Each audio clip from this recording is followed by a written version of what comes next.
Fala meus amigos são paulinos, uma excelente sexta-feira, estamos aqui trazendo mais um vídeo no canal com essas últimas informações aí do Tricolor se preparando para esse jogo contra a equipe do Bahia neste sábado no Morumbi às 21h30. Estou trazendo um corte com essas últimas informações de como o Crespo está preparando esse time para esse jogo de grande importância se o São Paulo ainda quiser almejar uma vaga na Libertadores da próxima temporada. Se inscreva no canal, deixa seu like, se quiser deixar a opinião de vocês aí nos comentários e vamos aí com o vídeo. Mas eu vou começar falando do São Paulo, vou trazer o Matheus Ribeiro aqui para falar da preparação do time do São Paulo para esse jogo, que é tenso, afinal de contas o São Paulo só venceu um jogo dos últimos 8, né? Então vai pressionado para esse jogo, que pode ser o último no Morumbi, por sinal, porque tem um monte de show que vai acontecer, então jogo tenso, né, amigo?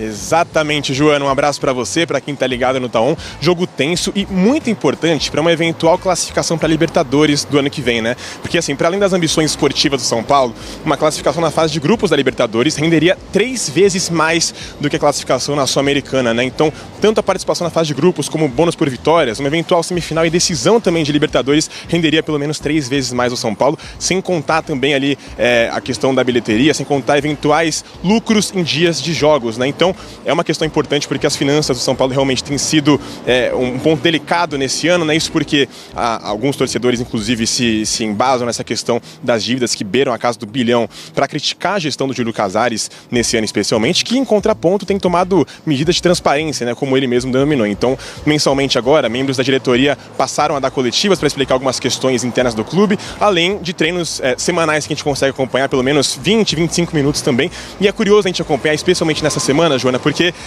a gente pode acompanhar detalhes e bastidores curiosos, assim como, por exemplo, na vez em que a gente teve ali acesso a pelo menos 20 minutos de preparação de aquecimento, e um dos jornalistas estava com uma camisa verde no treino. Os jogadores se incomodaram bastante, especialmente o Alan Franco e o Luciano, que pediram para que o jornalista colocasse um colete do São Paulo para que não ficasse com verde ali à mostra. Foi perto ali da derrota para o Palmeiras no Brasileiro. Então, são detalhes curiosos que a gente consegue acompanhar em bastidores agora, tendo esse acesso aos treinos também. Lembrando que o São Paulo vem de 3 derrotas consecutivas, né? Perdeu para Palmeiras, perdeu para Grêmio, para Mirassol e agora tem esse jogo muito importante contra o Bahia amanhã, já sabendo que não vai contar com o Ferrarese, que está suspenso para esse jogo, então por isso o time deve entrar com o Sabino, deve entrar também com a Arboleda e também, no caso, também uma formação de 3 zagueiros. Lembrando, tem um treino aqui hoje por volta das 4 horas da tarde, visando esse confronto contra o Bahia amanhã, muito importante nas ambições do São Paulo para esse final de ano no Campeonato Brasileiro e visando também o planejamento do ano que vem. Joana, volto contigo.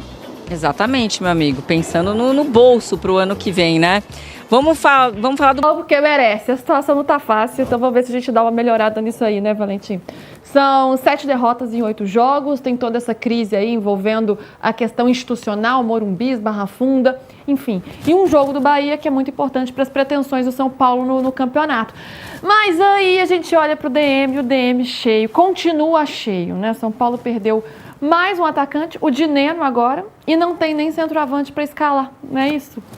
O Dineno não vai fazer muita falta, pelo que a gente tinha visto nos últimos jogos, Tá né? bom. Mas eu acho que o que a gente pode tirar disso aí é o Dineno vem jogando, fato. Então, do ponto de vista time titular, isso não muda muita coisa. Ele não vinha entrando nem como reserva.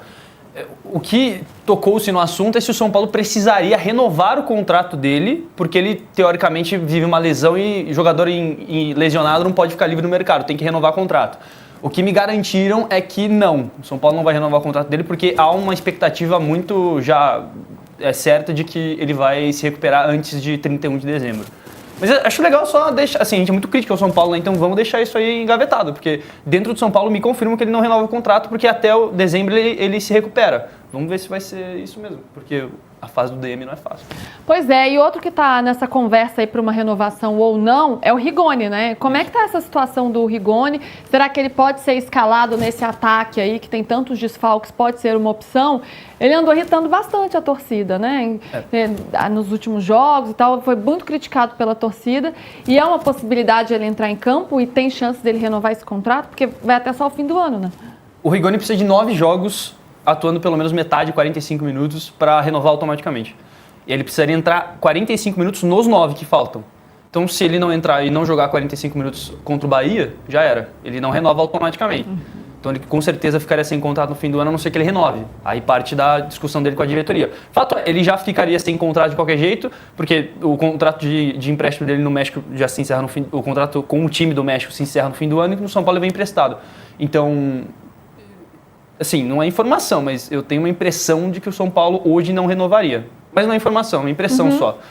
Acho que vai ser interessante. Acho que é uma leitura de cenário, né? Diante do que vem acontecendo. Assim como o Dineno. Acho que é muito claro. O Dineno até mais claro. Mas o Rigoni foi um cara que veio como o selo Crespo e não funcionou. E acho que o jogo contra a LDU, o segundo jogo que ele joga de ala direito e não vai bem, é substituído no segundo tempo totalmente vaiado. Talvez o jogador mais vaiado desse confronto, acho que é bem simbólico a situação dele. Mussete, o que você faria? São jogadores que chegaram e realmente não resolveram o problema do São Paulo, né? Especialmente o Rigoni, né? Sendo bem criticado aí pela torcida. Contratações que não vingaram por hora.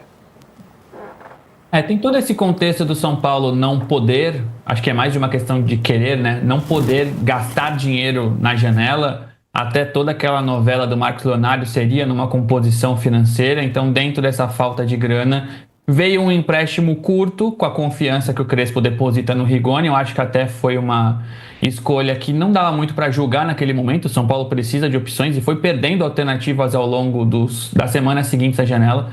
Mas o Rigoni não entregou de ala, não entregou de segundo atacante, não entregou por dentro, não entregou pela ponta. Então é muito difícil. Nem estou falando da questão contratual, é do São Paulo querer mesmo renovar. Ele entrando ou não nesses jogos, acabou sendo uma escolha que não foi acertada até aqui. Mesma coisa dá para falar do Dineno, acho que até menos, né? O São Paulo foi perdendo centroavante, se perde mais um, mas esse não faz falta. O ataque vai ser de Luciano, Tapia, são as opções que o Crespo tem nesse momento. O Dineno não vai fazer falta alguma. E um agravante é que ele chegou no deadline day no mesmo dia que o São Paulo tentava o Marcos Leonardo, né? Então assim, ele chega antes e a torcida ainda fica na expectativa e no fim acaba não rolando. Foi aquela coisa, né? Sonhou com um e acordou com o outro, né? Foi uma expectativa enorme pela chegada do Marcos Leonardo, que era muito difícil. Inclusive, a gente trouxe aqui todas as informações, mas enfim, a torcida acabou acreditando que poderia ser possível, não foi, e aí ficou muito frustrada. Ô, Júlio, o fato é que não são muitas opções, até por ser um elenco já limitado, né? Com dificuldades financeiras, então não deu para gastar muito. Ainda assim, os jogadores mais tarimbados que tem foram pro DM, como é o caso do Lucas, como é o caso do Oscar. Tem um time inteiro lesionado. Olha lá na frente, você tem Caleri, André Silva, Rian Francisco, Dineno. Tá muito difícil de armar esse time do São Paulo. O que não exime o Crespo de culpa, porque a gente, quando o Zubeldia falava isso, muita gente chamava o Zubeldia de chorão, reclama muito e tal, e não sei o quê. Mas é difícil mesmo, né? Assim, eu acho que o ano do São Paulo, ele pode ser resumido assim, com lesões, dívidas e frustrações. Muitas lesões, muitos jogadores machucados, a dívida que impede a diretoria de fazer um trabalho melhor do que faz, ou dificulta, não impede, mas dificulta um trabalho melhor do que faz, e, consequentemente, as frustrações. É um ano muito frustrante para o torcedor são paulino. Derrotas tristes, mas mais do que isso, né? Aquela sensação que talvez tivesse melhorado um pouquinho nos últimos anos, né? Com Copa do Brasil, com saindo da fila, ganhando o título do Campeonato Paulista, ainda com o Crespo, diga-se. O São Paulo passava uma impressão de estar mais competitivo, de estar mais perto de Flamengo e Palmeiras. Hoje o São Paulo parece 3 oceanos atlânticos de distância do Flamengo e do Palmeiras. Assim, parece realmente totalmente inalcançável para o São Paulo o nível dos rivais mais fortes do futebol brasileiro hoje. Algumas decisões erradas, convenhamos. Por exemplo, contratar o Oscar, ganhando o salário que ganhava e etc. É um jogador que tinha essa carga de risco, de se machucar, de ser frágil e tal. Convocar o Rigoni, aí vai para conta do Crespo, né? Vai para conta do Crespo. É inexplicável. E eu duvido que o Crespo estivesse assistindo o Rigoni jogar, porque não é possível. Os números a gente vê que já não eram muito bons, então bem ele não estava jogando. Assim, você vai buscar um cara só porque você gosta dele, sabe? Não tem o menor cabimento. E aquela tentativa do Rigoni, que foi citada pelo Valentim no jogo contra a LDU, é uma tentativa que marcou muito os dois, né? Tanto o Crespo quanto o Rigoni. O jogo contra a LDU foi bem marcante mesmo. Talvez o Crespo tenha ficado com aquela impressão do Rigoni na primeira passagem dele pelo São Paulo, né? Na primeira passagem do Crespo, que eles atuaram juntos e aí trouxe de volta, mas agora foi bem diferente a situação. E Valentim, nesse momento você começou a falar um pouco sobre renovações de contrato. É um São Paulo que já começa a planejar 2026 e em que o São Paulo vai se basear para fazer esse planejamento do ano que vem? A informação que a gente trouxe hoje, dia 29 marca o primeiro dia dessa série de reuniões, várias reuniões, aí a gente entra naquela questão dos bastidores, né? O que eu tenho aqui, o Belmonte vai ser peça central desse processo que o São Paulo vai viver nessas próximas semanas, junto com o Márcio Carlos Magno, que, como a gente já falou nas últimas semanas, é o principal cotado para ser o sucessor hoje do Casares, ainda que a gente esteja há mais de um ano, praticamente um ano da eleição. Então, assim, vai ser interessante ver os próximos dias, porque é difícil a gente falar de ambiente agora, sendo que o Carlos Magno e o Casares começaram a despachar do CT só na terça-feira. E a gente, literalmente, ainda não começou oficialmente o processo de renovação de contrato, de planejamento para 2026. Então, por hora, as coisas seguem caminhando num início de processo. Então, é difícil a gente falar como é o clima, se o clima... exatamente como adjetivar esse clima, porque não começou ainda, de fato, o processo. Quando começar o processo, a gente pode falar com um pouco mais de veemência. Mas é aquilo que a gente já vem falando nesses últimos dias. Não existe uma ruptura entre diretores do São Paulo. O que existe hoje é um incômodo dos bastidores, por tudo que a gente tem falado. Inclusive, a presença do Carlos Magno é vista por partidários do Belmonte e como uma pedra no sapato, foi essa aspa que eu vi, mas que não é ainda algo que gere uma ruptura total. Ainda há interlocução, eles ainda almoçam juntos, eles ainda assistem jogos das categorias de base juntos, eles ainda fazem o planejamento juntos. E o Belmonte, inclusive, é peça central, isso que eu tenho escutado. Acho que esse cenário vai ficar mais claro, um pouco mais claro com a proximidade da eleição, né? Isso. E do ano que vem, para a gente ver aí o andamento dessas relações aí pelo lado do Morumbis. Agora, em meio a isso tudo, tem jogo, né, gente? São Paulo tem que entrar em campo também. Ainda tem 2025, tá pensando em 2026. A gente já tá aqui meio até que fazendo um balanço desse ano, com caras, assim, uma cara meio melancólica desse São Paulo, mas ainda tem objetivo em jogo, né? Porque quer brigar por uma vaga na Libertadores. Vamos dar uma olhadinha na tabela? A gente tem a tabela aí? Porque o São Paulo enfrenta o Bahia nesse fim de semana, como a gente já falou. O São Paulo hoje é o 9º colocado com 38 pontos e pega um Bahia que tá aí brigando por vaga no G4. Tá em 5º com 49 pontos, tá aí na 3 do Mirassol, de olho nessa vaga no G4. Goleou o Grêmio, o time do Rogério Ceni.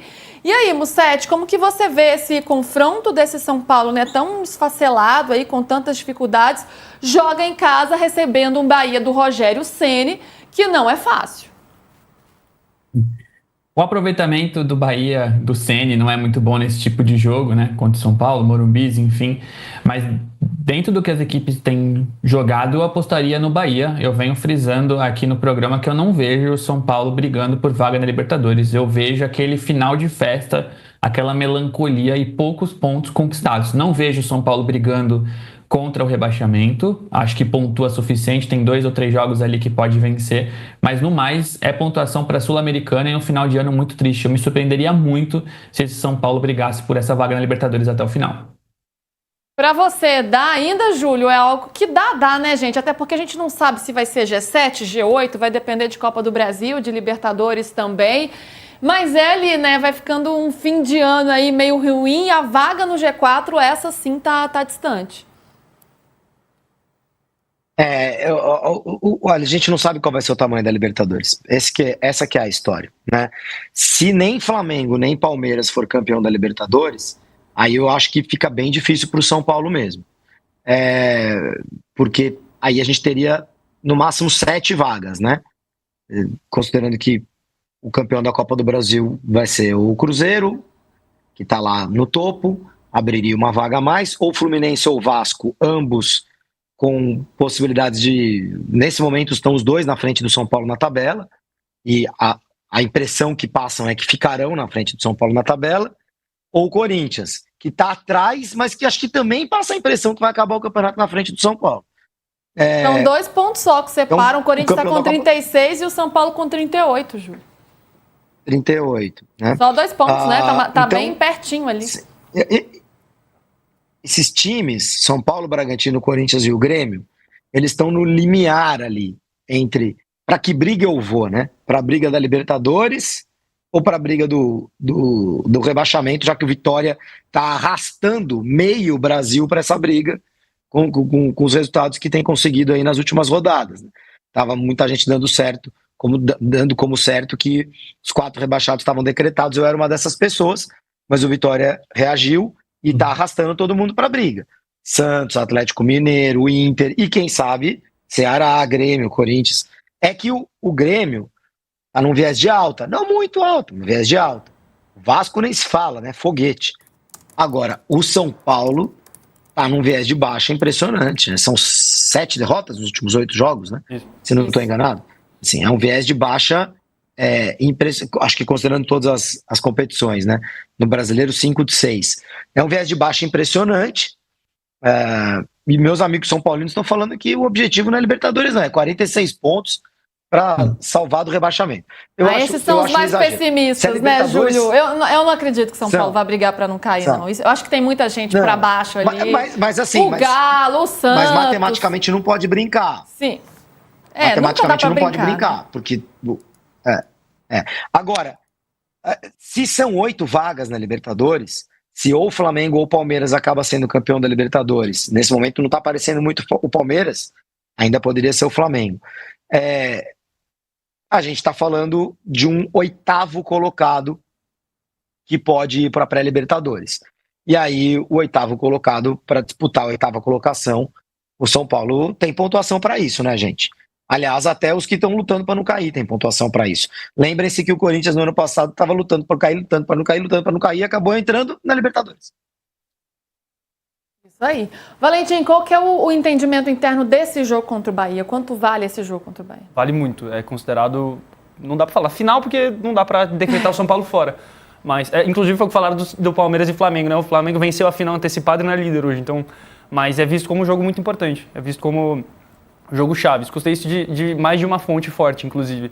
E tanto que aí entra naquela questão da bonificação que a gente falou na semana passada. Aliás, essa semana que o São Paulo vai recortar 15, 20% da premiação de televisão, que vai dar 5, 6 milhões de reais e dividir entre o elenco se o São Paulo chegar à pré-Libertadores. E isso nem foi comunicado ainda ao elenco, porque entende-se que a fase ruim não passou e não é legal falar em premiação em meio a uma fase ruim. Então, se o São Paulo vencer o Bahia e espantar essa draga, pelo menos momentaneamente, o São Paulo pode até falar em bonificação. E eu falo de bonificação porque se não se fala em bonificação, não se fala em pré-Libertadores. Eu acho que se o São Paulo não vencer o Bahia, do Rogério Ceni, eu acho que talvez já comece a fazer um planejamento mais robusto, pensando mesmo em Sul-Americana. Mas, por enquanto, ainda há uma crença de que, por mais que seja difícil, dá. Mas esse jogo contra o Bahia vai ser muito, muito, muito importante. E vou trazer aqui agora mais algumas informações do Bahia, que é o próximo adversário do São Paulo, neste sábado, às 21h30, em partida que será disputada no Morumbi.